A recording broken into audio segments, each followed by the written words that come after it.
ரீசெண்டா ஒரு 2 டேஸ்க்கு முன்னாடி ஜனநாயகன் மூவி ஃபுல்லாவே ரிலீஸ் ஆயிருச்சு. அதுவும் எப்படின்னு கேட்டீங்கன்னா, இல்லீகலா பைரசில ரிலீஸ் ஆயிருச்சு. அதாவது சிம்பிளா சொல்லணும்னா, WhatsAppல லிங்க் மூலமாகவும், Telegramல ஃபைல் ஃபார்மட்லயும் ரிலீஸ் ஆயிருச்சு. தயவு செஞ்சு உங்க எல்லார்ட்டயும் நான் ஒண்ணே ஒண்ணு கேட்டுக்கிறேன். இத வைரல் ஆயிருச்சு, ஒண்ணும் பண்ண முடியாது. ஆனா திரும்ப திரும்ப இத வைரல் பண்ணாதீங்க, ஷேர் பண்ணாதீங்க. உங்கள்ட்ட இருந்தாலும் அத டெலீட் பண்ணிருங்க. ஆனா கொஞ்சம் யோசிச்சு பாருங்க, அந்த படத்துக்கு பின்னாடி எத்தனை பேரோட உழைப்பு இருக்கு, எத்தனை பேரோட வலி, வேதனை எல்லாமே இருக்கு அந்த படத்துக்கு பின்னாடி. அது மட்டும் இல்லாம 400 கோடி ரூபா சும்மா இல்லைங்க, 5 10 இல்ல 400 கோடி ரூபா போட்டு எடுத்த ஒரு படம் தியேட்டர்ல ரிலீஸ் ஆகல, ஓடிடில ரிலீஸ் ஆகல, ஹெச்டி பிரிண்ட் 4K குவாலிட்டியில டெலகிராம்லயும் வாட்ஸ்அப்லயும் ஃபைல் ஃபார்மட்லயும் லிங்க் ஃபார்மட்லயும் ஷேர் பண்ணி வைரலா இப்ப பரவிடுச்சு. இதுக்கு பின்னாடினா யார் யார் இருக்காங்கன்னு உங்களுக்கே தெரிஞ்சிருக்கும். ஆனா இந்த வீடியோல நம்ம சொல்ல விரும்பல. இந்த வீடியோட முக்கியமான நோக்கமே என்னன்னா, யாரையுமே அவ்வளவு சீக்கிரமா குறைச்சு எடை போட்டுறக்கூடாது, இவங்கனாலதான் அப்படின்னு சொல்லிடவும் கூடாது. அதுக்காண்டி தான் இந்த வீடியோவே ஃபுல்லா பாருங்க.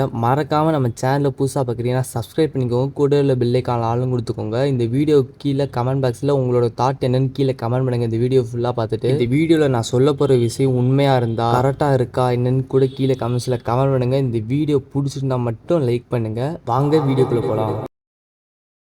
திரும்ப திரும்ப சொல்கிறேங்க, இந்த வீடியோவில் வந்து நான் யாருக்கும் சப்போர்ட்டாவோ இல்லை யாரையும் குத்தி காட்டியோ பேசலை. நம்ம தளபதி விஜய் அவர்களோட படமான ஜனநாயகன் படம் லீக் ஆகி சோசியல் மீடியாஸில் அவ்வளோ ஒரு பேச்சுங்க. தளபதி படம் லீக் ஆனதுக்கு தளபதி தான் காரணம், கேவிஎன் ப்ரொடக்ஷன் தான் காரணம்.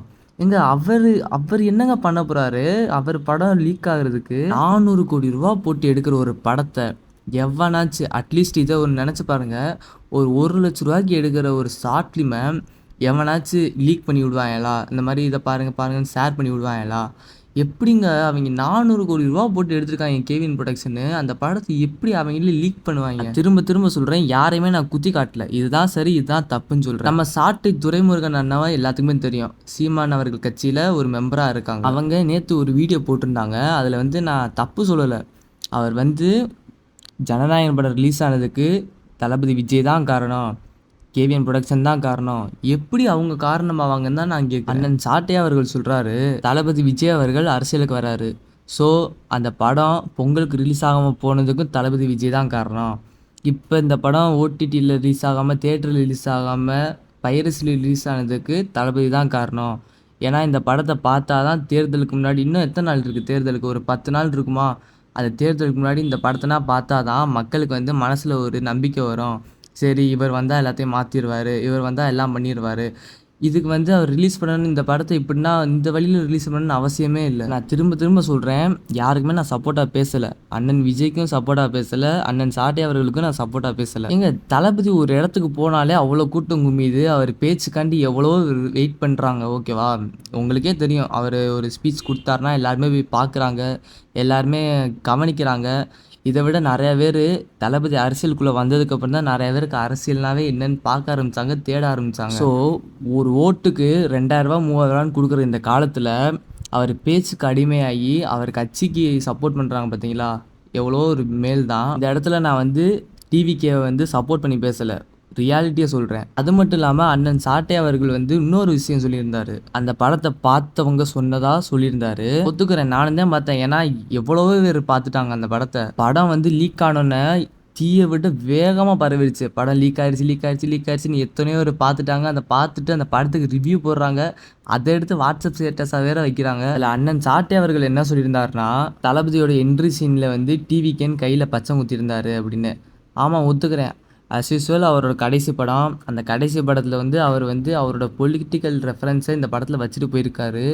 உண்மைதான், இந்த படத்தோட கதை வந்து பகத் கேசரி கதையாக இருந்தாலுமே பொலிட்டிக்கல் ரெஃபரன்ஸ் எக்கச்சக்கமாகவே இருக்குது. எங்க இது அவர் படம், அவர் வந்து ஒரு ப்ரொடக்ஷன் கம்பெனிகிட்ட போய் பேசியிருக்காரு, ப்ரொடக்ஷன் கம்பெனி வந்து அவர் காசு கொடுத்துருக்காங்க, ஸோ நடிச்சிருக்காரு, அவர் வந்து வசனம் எழுதியிருக்காரு, எல்லாமே பண்ணியிருக்காரு. அது வேறு விஷயம், ஹெச்எம் டைரக்ட் பண்ணியிருக்காரு. இதுனா வந்து நமக்கு தேவையில்லைங்க. ஏன்னா இது அவர் படம், அவர் சூஸ் பண்ணுற கதை, அவர் ஆல்ட்ரு பண்ணுற கதை. ஸோ இதை வச்சு பொலிட்டிக்கல் ரீதியாக யாருமே கணக்கு போடாதீங்க. அதே நான் சொல்ல வர்றது விஷயமே. சீரியஸாக சொல்கிறேன், தளபதி விஜய் ஸ்பீச்சும் எனக்கு பிடிக்கும், அண்ணன் சாட்டை அவர்கள் ஸ்பீச்சும் பிடிக்கும். ப்ரோ அப்போ என்ன ப்ரோ நீ யாருக்கு ப்ரோ ஓட்டு போட போற அப்படின்னா இங்கே வந்து கேட்காதீங்க.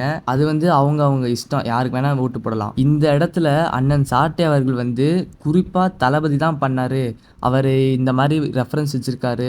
ஸோ இது ஒரு படங்க, இந்த படத்துக்காண்டி அவங்க எத்தனையோ பேர் உழைப்பு போட்டிருக்காங்க. ஸோ அதெல்லாம் பற்றி நம்ம பேசவே கூடாது. அதான் இங்கே ஒரு முக்கியமான பாயிண்ட்டாக நான் வைக்கிறேன். ஏன்னா நிறையா பேர் இதை பார்த்துட்டு அண்ணன் சாட்டை அவர்கள் மட்டும் இல்லை, நிறையா பேர் எக்கச்சக்கமான விமர்சனங்களை வைக்கிறாங்க அந்த படத்து மேலே. நானும் ஒத்துக்கிறேங்க, இந்த ஒரு விஷயனால தான் இதில் நிறையா பொலிட்டிக்கல் ரெஃபரன்ஸ் இருக்குது. எம்ஜிஆரோட ஏஐ வீடியோ இருக்குது, அப்புறம் வந்து சாட்டை வந்து கையில் விழுகிற மாதிரி எக்கச்சக்கமான விஷயம் இந்த படத்தை வச்சுருக்காங்க. ஸோ இதனால கூட வந்து ரிவிஷன் கமிட்டி வந்து இவ்வளோ டிலே பண்ணியிருக்கலாம், ஒத்துக்கிறேன். ஆனால் எல்லாத்துக்குமே காரணம் வந்து விஜய் தான் சொல்கிறது வந்து தப்புங்க, உண்மையிலே வந்து தப்பு. நான் என்ன சொல்கிறேன்னா, விஜய் அவர்கள் வந்து அரசியலுக்கு வந்ததுலேருந்து என்ன தப்பு பண்ணியிருக்காரு, யாராச்சும் ஒரு ஆள் சொல்ல முடியுமா, நிரூபிக்க முடியுமா? நான் வந்து இவருக்கு சப்போர்ட் பண்ணி அவருக்கு சப்போர்ட் பண்ணினா பேசலைங்க. விஜயும் நல்லது பேசுகிறாரு, சீமான் அவர்களும் நல்லது பேசுகிறாங்க, எக்கச்சக்கமான பொலிட்டிக்கல் பார்ட்டிஸும் நல்லது பேசுகிறாங்க, ஒத்துக்கிறேன். ஆனால் ஒருத்தவங்கள வந்து தப்பான கண்ணோட்டத்தில் பார்த்தா, தப்பான ஒரு பெர்ஸ்பெக்டிவில் அவங்கள ப்ரொடெக்ட் பண்ணால் தப்பாக தான் தெரியும் எல்லாத்துக்குமே. ஸோ இந்த தாட்டை வந்து மாற்றுங்க, இந்த தாட்டை வந்து மக்கள்கிட்ட வந்து திணிக்காதீங்கன்னு நான் சொல்கிறேன். ஏன்னா அந்த ப்ரொடக்ஷன் ஹவுஸ் வந்து எவ்வளோ பெரிய கம்பெனி. இப்போ ரீசெண்டாக டாக்ஸிக் படம் கூட ப்ரொடியூஸ் பண்ணியிருக்காங்க, ரிலீஸ் ஆக போகுது. அந்த படத்தை விட இந்த படத்துக்கு வந்து பட்ஜெட் அதிகமாக ஒதுக்கியிருக்காங்க, 400 crores எங்கே இருக்குது. அந்த படம் ப்ரொடக்ஷன்லேருந்து அந்த படத்துக்கு வேலை பார்த்த கேமராமேனு, கொரியோகிராஃபி, லைட் ஒர்க்கரு, அப்புறம் வந்து டான்ஸு, எக்கச்சக்கமான ஃபைட் சீன்ஸுக்கு ஒர்க் பண்ணவங்க, இதுக்கு மேலே அந்த படத்தில் ஆயிரக்கணக்கான பேர் மேலே நடிச்சிருப்பாங்க. அந்த படத்துக்கு ஓடிடி ரைட்ஸ் இப்போ பார்த்தீங்கன்னா அந்த ஓடிடி ரைட்ஸே கேன்சல் ஆகிடுச்சு, ஏன்னா லீக் ஆகிடுச்சு படம் அப்படின்னு ஓடிடி ரைட்ஸே கேன்சல் பண்ணிட்டாங்க. அந்த படம் ரிலீஸ் ஆகி தேட்டரில் ஓட போகிற அந்த தேட்டருக்கு உரிமையாளர்களுக்கு எவ்வளோ லாஸ் ஆகிருக்கும். அந்த படத்தில் ஒர்க் பண்ண சின்ன சின்ன அசிஸ்டன்ஸு, அது மட்டும் இல்லாமல் தேட்டரில் ஒர்க் பண்ணுற கிளீனர்ஸு, பாப்கார்ன் நிற்கிறவங்க, கேண்டீனில் ஒர்க் பண்ணுறவங்க எல்லாத்துக்குமே எவ்வளோ ஒரு நஷ்டத்தை இந்த திருட்டு டிவிடி கொடுத்துருப்பாங்க. ஸோ திரும்ப சொல்கிறேன், யாரையுமே குத்தம் சொல்லாதீங்க, யாருமே இதுக்கு காரணம் இல்லை. இது வந்து ஒரு எடிட்டிங்கில் வந்து மிஸ் ஆகி லீக் ஆகிருக்கு. இதுக்கு வந்து ரிவிஷன் கமிட்டி தான் காரணம், அவங்க தான் காரணம், இவங்க தான் காரணம்னு இல்லை. இதுக்கு பின்னாடி யார் இருப்பாங்கன்னு வந்து உங்களுக்கே தெரியும், அதை நான் சொல்லி தான் தெரிய வேண்டியதில்லை. என்ன ப்ரோ யாரையாச்சும் குத்தி காட்டுறியா அப்படின்னு இல்லை. இந்த இடத்துல வந்து நான் டிவிகேயும் தப்பாக சொல்ல, என்டிகே தப்பாக சொல்ல, டிஎம்கே, பிஜேபி, ஏடிஎம்கே இந்த மாதிரி எந்த கட்சியுமே நான் தப்பாக சொல்லவே இல்லை. அண்ணன் சாட்டை அவர்கள் சொன்னதை வந்து நான் இங்கே வந்து கடுமையாக கண்டிக்கிறேன். இவர் தான் அரசியலுக்காண்டி லீக் பண்ணியிருப்பார், ஏன்னா அரசியலில் வந்து ஜெயிக்கணும், எலெக்ஷன் வரப்போகுது, அதுக்காண்டி கூட லீக் பண்ணியிருக்கலாம் அப்படின்னு சொல்கிறாரு. அதனால் இங்கே உண்மையே இல்லைங்க. உங்கள்கிட்டையும் நான் ஒன்று கேட்டுக்கிறேன், யாருமே யாரை பற்றியும் தப்பாக பேசாதீங்க, முக்கியமாக இந்த திருட்டு பைரசியை வந்து ஷேர் பண்ணாதீங்க, ஸ்டேட்டஸ் வைக்காதீங்க, ஸ்டோரி போடாதீங்க. இந்த படத்தை லீக் பண்ணவங்க மேலே மட்டும் ஆக்ஷன் எடுக்காமல் ஸ்டேட்டஸ், ஸ்டோரி, அப்புறம் யூடியூப்பில் வீடியோஸ் அப்லோட் பண்ணுற எல்லாருக்கு மேலேயுமே ஆக்ஷன் எடுக்கிறாங்க கேவின் ப்ரொடக்ஷனு. ஸோ தயவு செஞ்சுங்க, அந்த மனுஷன் பாவம் அரசியலுக்கு வந்ததுலேருந்து எக்கச்சக்கமான இஷ்யூஸை ஃபேஸ் பண்ணிக்கிட்டு இருக்காரு. Karur issue, Jananayagan release issue, அதுக்கப்புறம் ஃபேமிலியில் பர்சனல் மேட்ரு இஷ்யூ, அதுக்கப்புறம் வந்து இந்த படம் லீக் ஆனது இது மூலமாக இஷ்யூ, எக்கச்சக்கமான இஷ்யூஸை ஃபேஸ் பண்ணிக்கிட்டு இருக்காரு. ஸோ யாருமே இந்த திருட்டு பைரசி டிவிடியை வந்து ஆதரவிக்காதீங்க. வச்சுருந்தீங்கன்னா பார்த்துருப்பீங்க, எப்படியும் அதை டெலீட் பண்ணிடுங்க, ஃபோனில் வச்சுருக்காதீங்க, யாருக்குமே ஷேர் பண்ணாதீங்க முக்கியமாக. ஏன்னா அவ்வளோ பேரோட உழைப்பு இந்த படத்தில் இருக்குது. ஸோ அதான் சொல்கிறேன், திரும்ப சொல்கிறேன், ஷேர் பண்ணாதீங்க. இப்போ பேசுனது ஏதாச்சும் தப்பு இருந்தாலோ இல்லை யாரையாச்சும் குத்தி காட்டி பேசியிருந்தாலோ அதுக்கு மன்னிச்சிடுங்க. நான் யாரையுமே குத்தி காட்டி பேசலை. உங்களோட தாட் என்ன, இதை பற்றி என்ன நினைக்கிறீங்க, நீங்கள் என்ன நினைக்கிறீங்கன்னு கீழே கமெண்ட் பாக்ஸில் மறக்காமல் கமெண்ட் பண்ணிவிடுங்க. மறக்காமல் சேனலை புதுசாக பார்க்குறீங்கன்னா சப்ஸ்கிரைப் பண்ணிக்கோங்க. அப்போ தான் இந்த மாதிரி லாங் வீடியோஸ் அண்ட் ஷார்ட்ஸ் வீடியோஸ்னால் அடிக்கடி போட்டோன்னா உங்களுக்கு இன்ஸ்டன்ட் நோட்டிஃபிகேஷனாக வந்துடும். வீடியோ பிடிச்சிருந்தா மட்டும் லைக் பண்ணிக்கோங்க. நெக்ஸ்ட் வீடியோ சந்திப்போம். பாய்.